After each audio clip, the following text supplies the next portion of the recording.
ओम प्रणाम। आज विश्व मानव सभ्यताको इतिहासमा दैवी सम्पदा र भौतिक सम्पदाको बीचमा, आसुरी सम्पदा र दैवी सम्पदाको बीचमा प्रमुख अन्तर्विरोध रहेको यो दिन हो र आज आसुरी सम्पदाका प्रतीकको रूपमा रहेका हिरण्यकश्यपु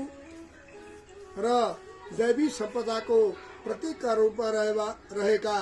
भगवान विष्णु, आराध्य देव विष्णु, जगतगुरु नारायण भगवान विष्णुको अन्तर्विरोधको कथाबाट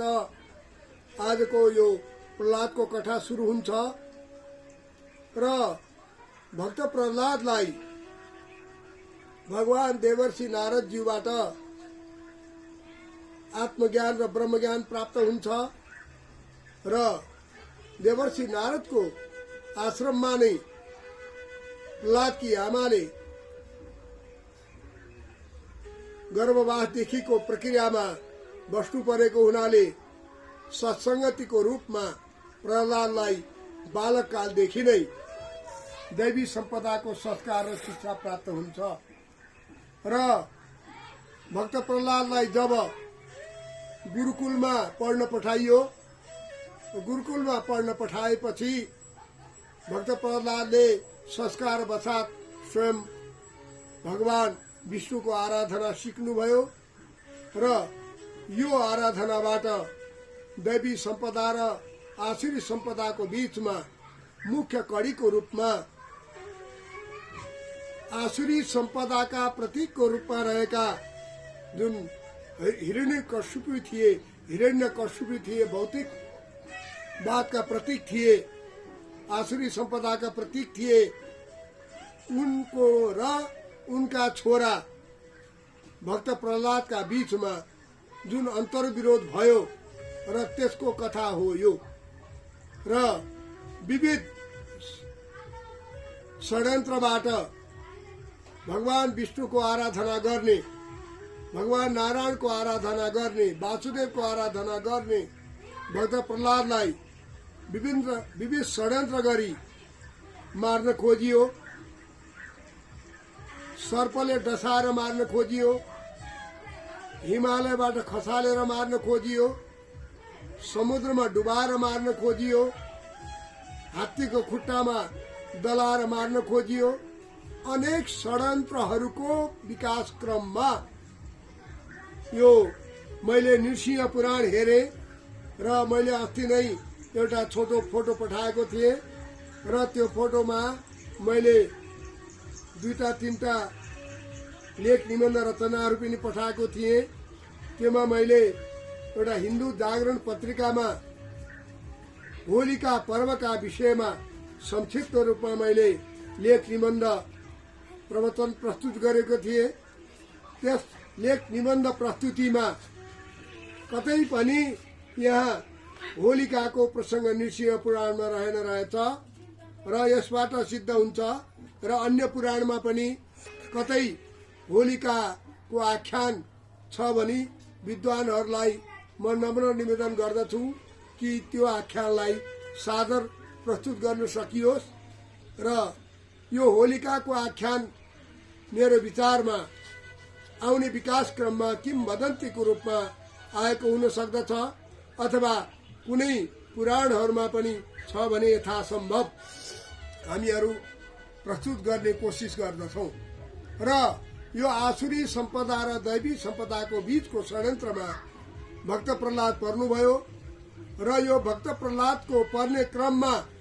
भक्त प्रहलादकी फुपू हिरण्यकश्यपकी बहिनी जुन होलिका नामकी थिइन् र ती होलिका नामकी जुन भक्त प्रहलादकी फुपू थिइन्, ती फुपूलाई भगवत कृपाबाट भनौं अथवा कर्मका कारणबाट एउटा वस्त्र प्राप्त भएको थियो र त्यो वस्त्र उनले ओढेर अग्निमा बसेमा उनी अभय रहन्थिन् र अग्निले त्यो वस्त्र सहित ओढेर बसेमा उनलाई जलाउँदैन थियो र हिरण्यकश्यपले त्यो दृश्य आफै देखेका थिए र त्यो देखेपछि उनलाई विश्वास भयो कि अब विविध षड्यन्त्रहरूमध्ये जुन भक्त प्रहलादलाई मार्ने षड्यन्त्र गरिएका षड्यन्त्रमध्ये यो षड्यन्त्र सर्वोत्तम महत्त्वपूर्ण हुन्छ भन्ने बाबु र बहिनीलाई लाग्यो, दाजु बहिनीलाई लाग्यो र यही क्रममा यो होलिका पर्वको आगमन हुन्छ, यो कथाको आगमन हुन्छ। भक्त प्रहलादलाई विविध बाल सुलभ कुराकानी गरेर अग्निमा चद्दर ओढेर होलिकाले काखमा लिएर बसिन् र दैववशात निकै हावाहुरी चल्यो र हावाहुरी सँगै उहाँको शरीरमा खुट्टातिरबाट अलिकति अग्निको पनि प्रवेश भयो र त्यो अग्निको प्रवेश भएपछि एकातिर भक्त प्रहलादलाई पनि भय, डर, त्रास, आशंका आदि इत्यादिले घेर्यो र भक्त प्रहलादलाई लाग्यो कि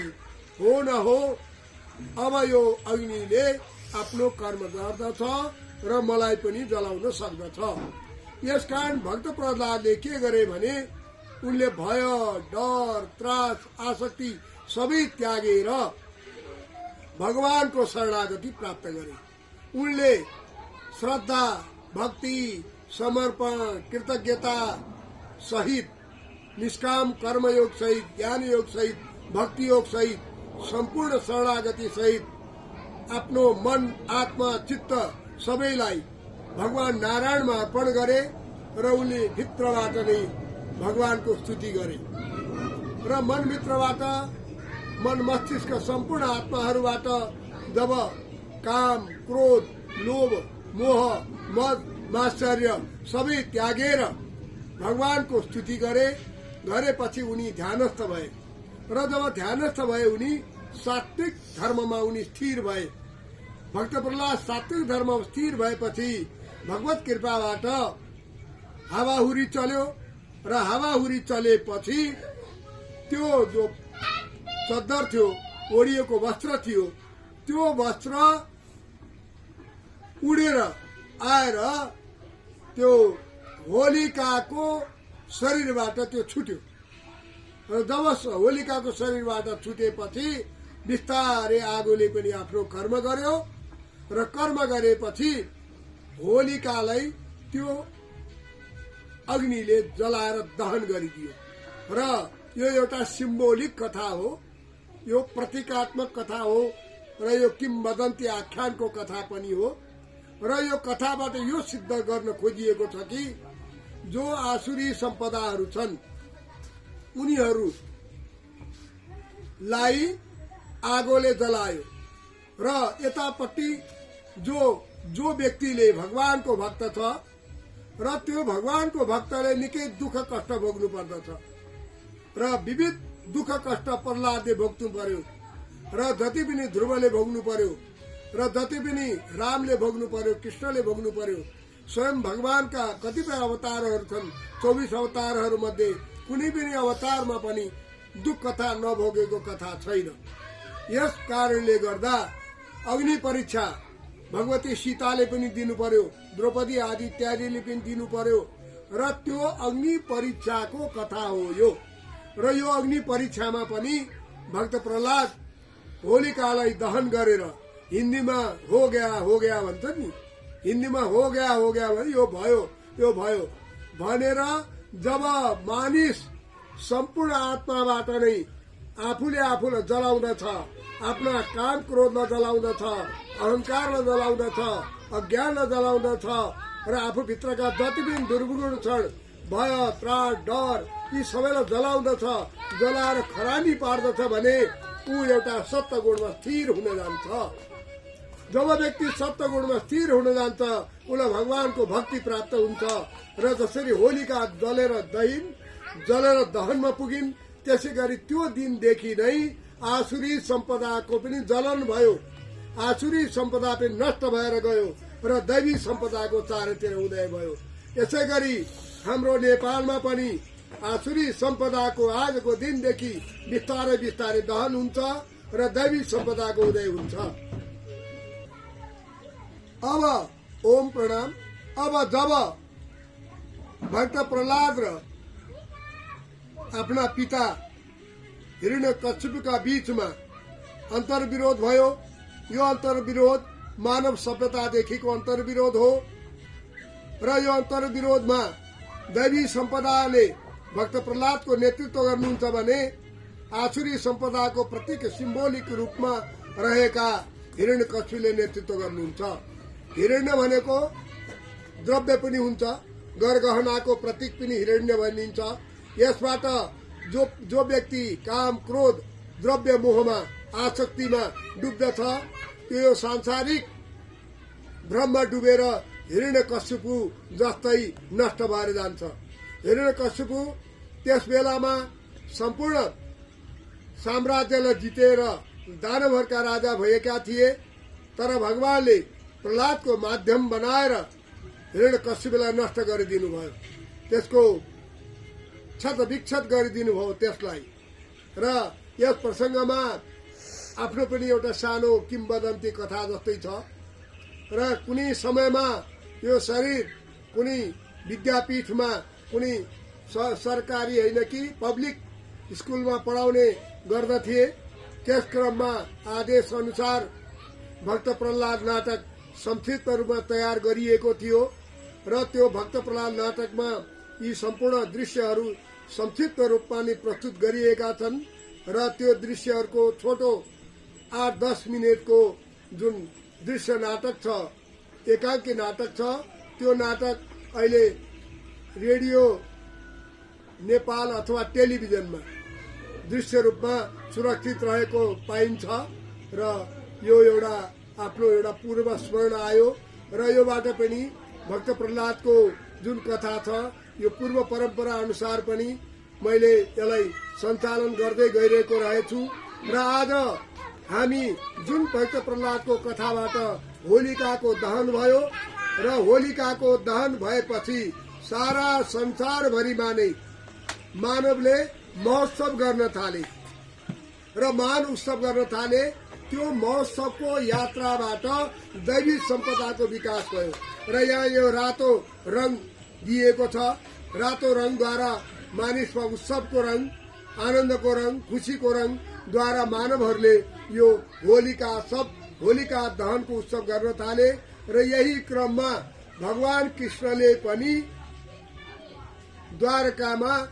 वृन्दावनमा यो होलिका उत्सव गरेको किम्बदन्ती कथाहरू पाइन्छ।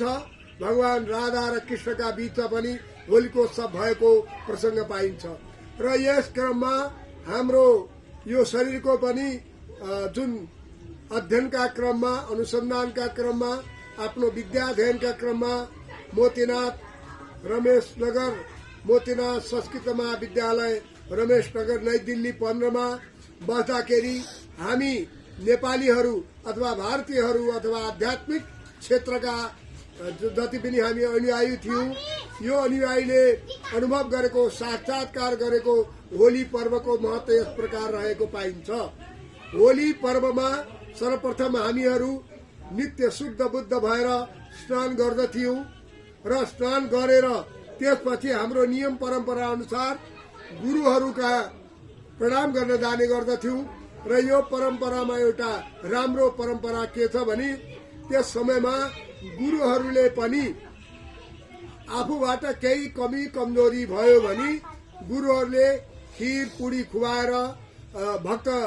आफ्ना विद्यार्थीहरूलाई विभिन्न प्रकारका मिष्टान्न भोजन गराएर गुरुहरूले टिको लगाइदिने गर्नुहुन्थ्यो। यो रातो टिको लगाइदिने गर्नुहुन्थ्यो, जुन टिकोको केही प्रतीक हामीहरूले अहिले दृश्य रूपमा पनि तपाईलाई पठाएका छौं। र त्यसपछि गुरुलाई दण्डवत गरेपछि, गुरुले टिको लगाइदिएपछि गुरुको आश्रममा, गुरुको घरमा अथवा गुरुको डेरामा हामी गएर हामी गुरुलाई दण्डवत प्रणाम गर्ने गर्दथ्यौं र गुरुलाई दण्डवत प्रणाम गरेपछि आफूभित्रका विकारहरू, काम, क्रोध, लोभ, मोह, मद, मात्सर्य, आसक्तिका विकारहरूलाई त्याग्दथ्यौं र गुरुहरूप्रति एकदम शरणागति गर्दथ्यौं। र आज म त्यसै समयमा नृसिंह पुराणकै श्लोक हो,